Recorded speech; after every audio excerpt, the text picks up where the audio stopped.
We look forward to this every week, our Civil Beat segment, and we're joined now by Chad Blair. And Chad, tonight we're talking about education and one of the strictest forms of punishment, that being suspension. You know, it doesn't matter how long you've been out of school, but that phrase, I think it really still makes a lot of us kind of on edge because we remember what it's like to be suspended. Yeah, and there are some severe consequences. Now, overall, you found out that it actually doesn't happen all that often here in Hawaii. That's right. So we took a look at the most recent data available, and that's from the 2013-2014 school year. It turns out that our suspension rates at the public schools, it's actually less than 4%.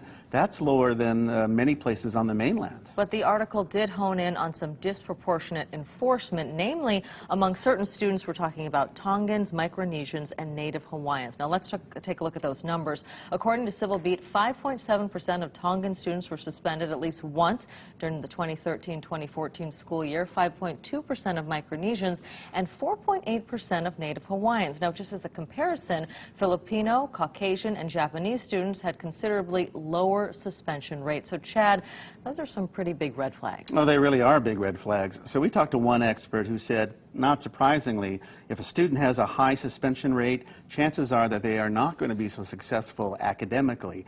And, not coincidentally, they're more likely to drop out of school. Now, when we're looking at this, those challenges, they're deeper than school. They really go back to the community. Community is very important. Consider the Ka'u, Ke'a'au, Pahoa area school complex, which is on the Big Island.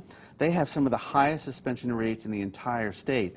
And, not surprisingly, they also have very high levels of poverty, and this is a problem with students that are moving around a lot, and they have problems keeping teachers and administrators to stay at their schools. Now let's talk about that high teacher turnover. Then you don't build trust between students and teachers. Trust is absolutely critical. Let me give you another example. Hilo Union Elementary, more than 14% of its students are Micronesians, but in fact, they have a relatively low rate of suspensions. Why is that? Well, the school works very hard to provide support services and really build that trust relationship between the student and the teacher. It seems to be paying off. That is so important. Now, looking toward the future, Hawaii schools might actually be distancing themselves from this kind of punishment. That's right. As we said at the top, Hawaii has a very low rate of suspension for its school system here. So the Board of Education is considering a new policy that would make suspending students really an option of last resort.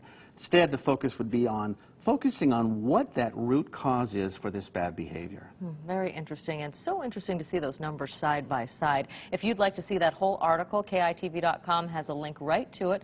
Of course, it's Chad Blair from civilbeat.com. Thank you so much for coming in. Thanks, Sanji.